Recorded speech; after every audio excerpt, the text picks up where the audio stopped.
Assalamualaikum warahmatullahi wabarakatuh. Good morning, ladies and gentlemen. The Honorable Ms. Satya Rasmina MPD and all of my friends, I would like to say thank you for watching our presentation. Let me introduce myself. My name is Mariam Abdullah Nur Ain with student number 21220077, and my two partners. The first one is Anggun Salsabila with student number 21220053. And the second is Ismail Rahmatullah with student number 21220133. In this opportunity, we would like to present our presentation material entitled Workshop LKPD.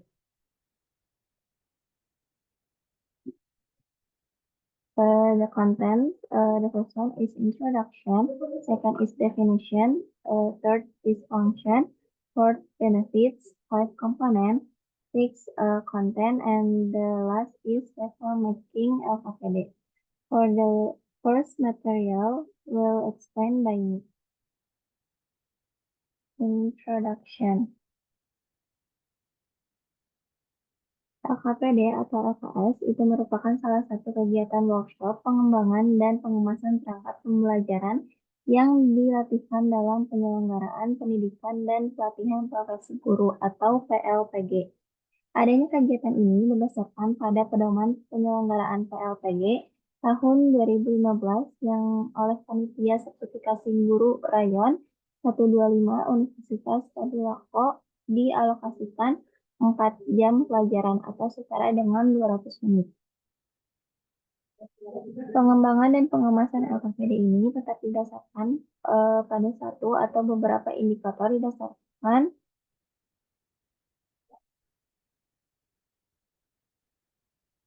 pada saat pengembangan dan pengemasan LKPD ini tetap didasarkan pada satu atau beberapa indikator atau sasaran pembelajaran yang diharapkan dapat dicapai oleh si peserta didik melalui kegiatan mengerjakan dalam rencana pelaksanaan pembelajaran. Nah, dalam kegiatan workshop itu, setiap kelompok belajar atau rombel difasilitasi oleh 2 orang instruktur. Jadi, setiap rombel akan dibagi menjadi 2 kelompok besar, di mana setiap peserta diharapkan dapat mengembangkan dan mengemas LKPD yang berbeda-beda, tentunya sesuai dengan RPP yang telah disusun. The second is definition. Pengertian dari lembar kerja peserta didik itu sendiri, LKPD merupakan salah satu bahan ajar yang digunakan oleh guru atau pendidik. Menurut Depdiknas tahun 2008, LKPD merupakan uraian yang isinya berupa tugas-tugas yang harus dikerjakan oleh peserta didik, berisi petunjuk, langkah-langkah, dan cara menyelesaikan tugas materi tertentu. LKPD sangat penting karena digunakan sebagai alat bantu dalam kegiatan pembelajaran yang bertujuan untuk memaksimalkan kemampuan peserta didik. Lalu yang ketiga ada function. Yang pertama yaitu fungsi dari LKPD itu sendiri membantu siswa menemukan konsep materi yang sedang dibahas oleh guru. LKPD dirancang untuk membantu siswa dalam mengeksplorasi dan memahami konsep-konsep penting dalam materi pelajaran. Dengan adanya langkah-langkah atau aktivitas yang disusun secara sistematis, siswa dapat menemukan konsep secara mandiri atau dengan bantuan minimal dari guru, yang mana ini mendukung pembelajaran yang lebih aktif dan berbasis penemuan atau discovery learning. Lalu yang kedua ada fungsinya sebagai untuk membantu siswa menerapkan dan mengintegrasikan beberapa konsep yang ditemukan. Di mana setelah siswa menemukan konsep-konsep melalui LKPD, mereka juga dibimbing untuk menerapkannya dalam konteks yang lebih luas atau dalam situasi yang berbeda. Lalu yang ketiga, fungsi LKPD dapat digunakan sebagai panduan belajar, di mana LKPD sendiri berfungsi sebagai peta jalan bagi siswa selama proses pembelajaran, yang mana ini memberikan instruksi dan langkah-langkah yang jelas tentang apa yang perlu dilakukan, dipelajari, atau dieksplorasi oleh siswa. Dengan demikian, LKPD membantu siswa untuk tetap fokus dan terorganisir dalam mempelajari materi yang sedang dipelajari. Yang keempat, LKPD dapat digunakan untuk memperkuat materi. LKPD seringkali dilengkapi dengan latihan, kuis, atau aktivitas pengulangan yang dirancang untuk menguji pemahaman siswa tentang materi yang telah dipelajari. Nah, ini membantu dalam memperkuat konsep-konsep yang telah dipelajari dan memastikan bahwa siswa telah menguasai materi dengan baik. Lalu yang terakhir yaitu fungsi LKPD dapat digunakan untuk petunjuk praktikum. Dalam konteks pembelajaran yang melibatkan eksperimen atau praktik langsung, LKPD menyediakan panduan langkah demi langkah yang harus diikuti siswa selama praktikum, di mana ini memastikan bahwa siswa dapat menjalankan eksperimen dengan benar dan memahami tujuan serta hasil yang diharapkan dari praktikum tersebut. Setiap fungsi LKPD dirancang untuk memfasilitasi pembelajaran yang lebih efektif, membantu siswa tidak hanya memahami materi, tetapi juga menerapkannya dalam berbagai konteks. Untuk materi selanjutnya akan dijelaskan oleh Anggun Pasabila. Baik, terima kasih Mariam. Materi selanjutnya akan dijelaskan oleh saya, yaitu tentang benefit atau manfaat dari LKPD atau lembar kerja peserta didik. Jadi dengan adanya LKPD, baik guru maupun peserta didik akan merasakan manfaatnya. Kalau misalnya dari peserta didik, ada beberapa manfaatnya, yaitu membuat peserta didik menjadi lebih aktif dalam mengembangkan konsep. Juga membantu peserta didik untuk mengembangkan dan memahami konsep dengan lebih baik. Juga bisa melatih peserta didik untuk menemukan dan mengembangkan keterampilan proses pembelajaran. Eh, Bisa juga menjadi pedoman bagi peserta didik dalam melaksanakan proses pembelajaran. LKPD juga bisa membantu peserta didik untuk memperoleh catatan tentang materi yang telah dipelajari dan juga membantu peserta didik untuk memperoleh informasi tentang konsep dari materi tersebut. Sedangkan untuk guru, manfaat LKPD itu ada beberapa, di antaranya bisa membantu guru mengembangkan konsep, juga mengaktifkan peserta didik dalam proses pembelajaran, dan juga bisa membantu guru untuk menemukan, melatih, dan juga mengembangkan keterampilan peserta didik.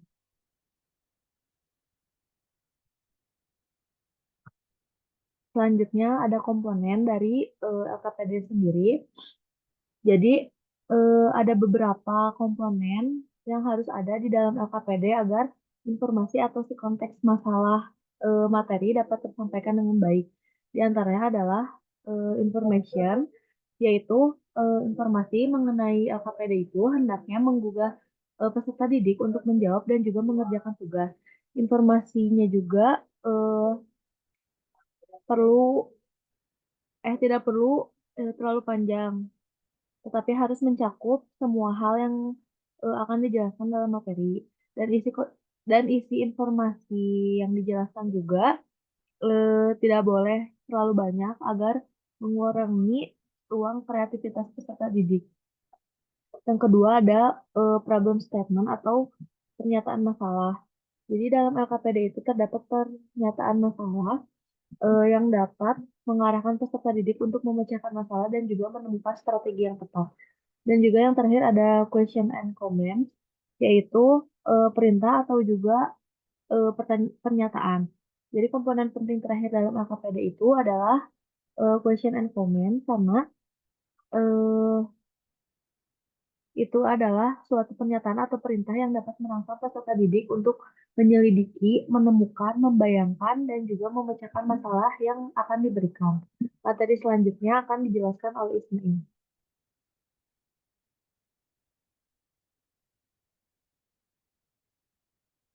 Terima kasih kepada Anggun Salsabila.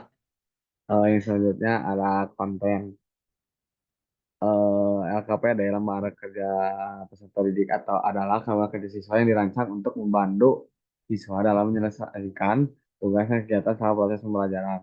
Berikut penjelasan setiap bagian LKPD berdasarkan kerangka yang akan diberikan. Yang pertama itu ada title of LKPD atau judul LKPD, lalu yang kedua, judul harus mencerminkan topik atau pokok bahasan yang dibahas. Judul membantu siswa memahami pola lembar kerja. Lalu yang kedua ada teori. Eh, maaf, yang kedua ada objektif, yaitu atau tujuan. Bagian ini menguraikan tujuan pembelajaran atau kompetensi khusus yang diharapkan dicapai siswa dengan menyelesaikan KPD. Bagian ini membantu tujuan kegiatan. Lalu selanjutnya ada teori. Bagian teori memberikan pengetahuan latar belakang dan konsep utama yang perlu dipahami siswa sebelum menyelesaikan kegiatan. Bagian ini dapat mencakup definisi, penjelasan, atau prinsip penting yang terkait dengan topik. Lalu selanjutnya ada tools and material atau alat dan bahan. Bagian ini mencantumkan alat perlengkapan dan bahan-bahan yang dibutuhkan siswa untuk melakukan kegiatan. Bagian ini dapat mencakup peralatan laboratorium, alat tulis, atau sumber daya lain dan daya lainnya. Lalu ada observation result atau langkah-langkah aktivitas. Bagian ini menjelaskan petunjuk atau prosedur langkah demi langkah yang harus diikuti siswa untuk menyelesaikan tugas. Langkah-langkah yang jelas dan terstruktur sangat penting untuk memastikan siswa memahami apa yang harus dilakukan pada setiap tahap. Maaf ya, tadi itu activity steps. Nah, lalu yang selanjutnya observation result atau hasil observasi. Pada bagian ini, siswa diminta untuk mencatat observasi, data atau temuan mereka dari aktivitas tersebut. Hal ini mendorong mereka untuk terlibat dalam aktivitas secara kritis dan mencatat apa yang telah mereka lihat atau ukur. Lalu yang selanjutnya ada question atau pertanyaan.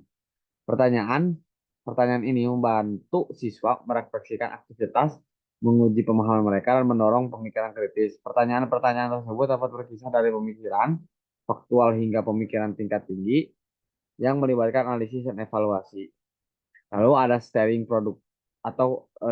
atau produktif, yaitu bagian ini dapat berisi panduan atau petunjuk bagi siswa untuk mengarahkan mereka ke jawaban yang benar atau hasil yang produktif. Bagian ini juga dapat menyarankan cara-cara untuk meningkatkan dan memperluas pembelajaran mereka. Lalu yang terakhir ada conclusion, yaitu kesimpulan seperti yang kita semua tahu. Kesimpulan berfungsi untuk siswa merangkum apa yang telah mereka pelajari dari aktivitas tersebut. Ini membantu mereka mengonsolidasikan pemahaman mereka dan merefleksikan tujuan pembelajaran.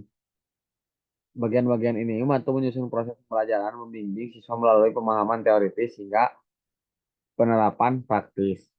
Lalu ada step atau langkah-langkah pembuatan lembar kerja peserta didik. Ada 4 langkah yang harus diperhatikan ketika menyusun KPD. Berikut penjelasannya.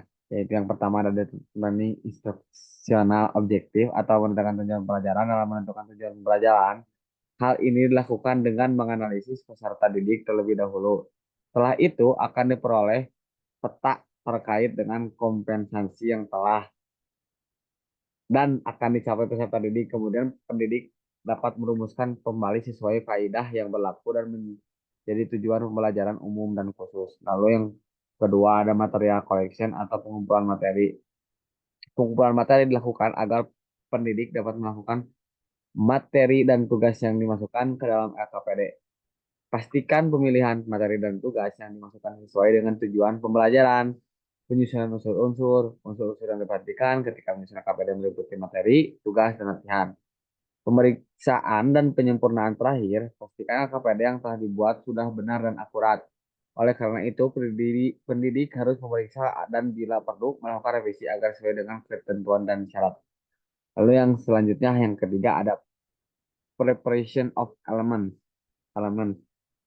Tiga, itu penyusunan unsur-unsur atau penyusunan unsur-unsur. Unsur-unsur yang diperhatikan dalam penyusunan KPD meliputi materi, tugas, dan latihan. Lalu yang terakhir ada check and refinement atau pengecekan dan penyempurnaan. Pastikan KPD yang telah dibuat sudah tepat dan akurat. Oleh karena itu, pendidik harus melakukan pengecekan dan bila perlu melakukan revisi agar sesuai dengan ketentuan dan syarat. Eh, Selain yang tadi ada dalam PPT, kita juga punya contoh salah satu bentuk LKPD.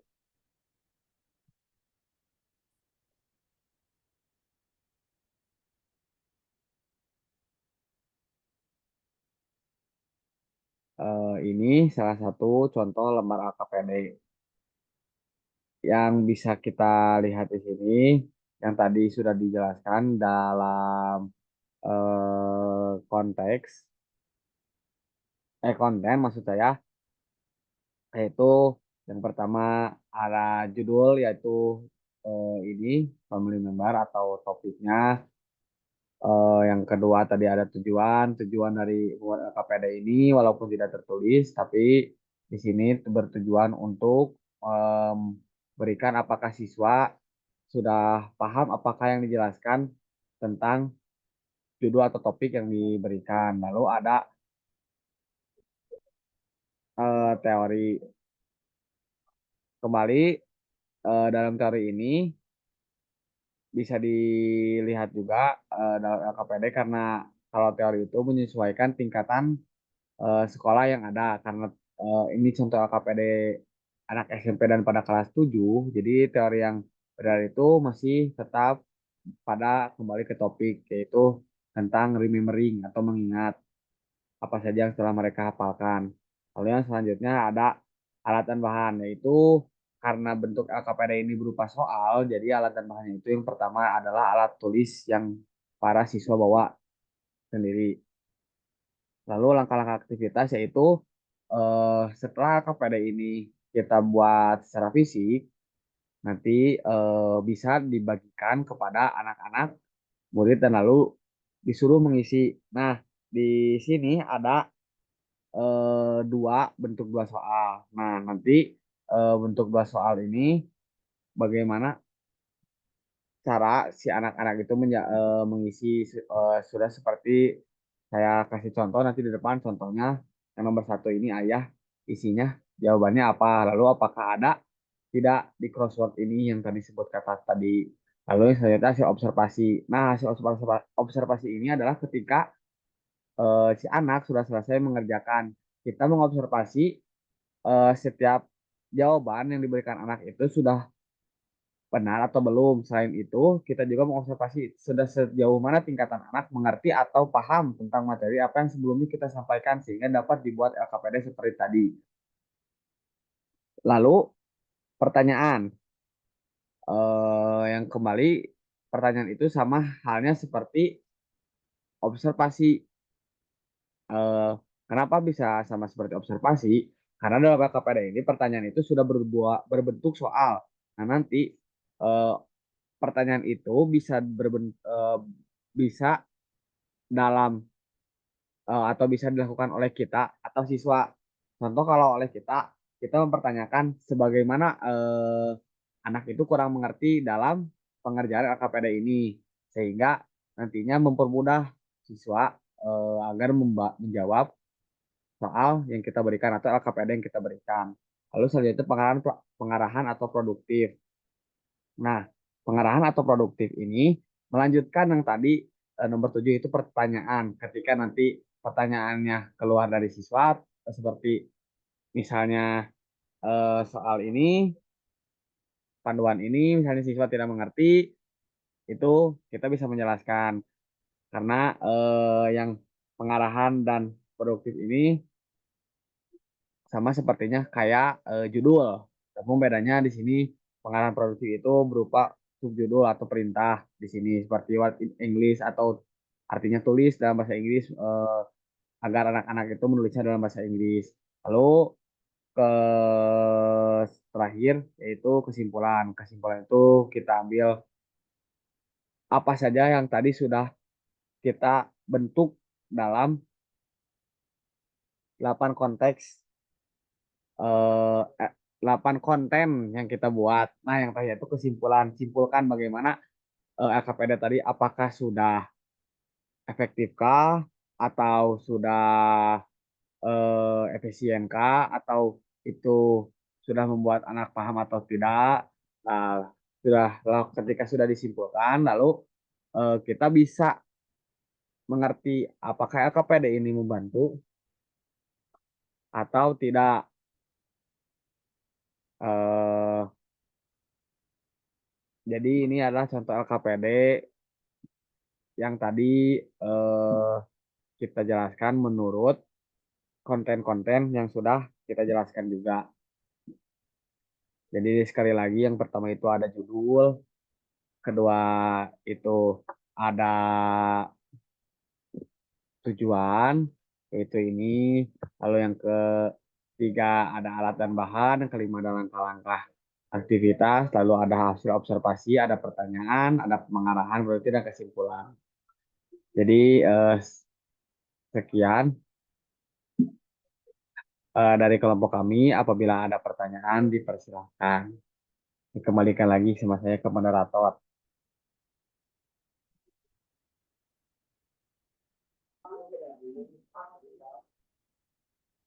So that's all for our presentation. Thank you so much for your all attention. Wassalamualaikum warahmatullahi wabarakatuh.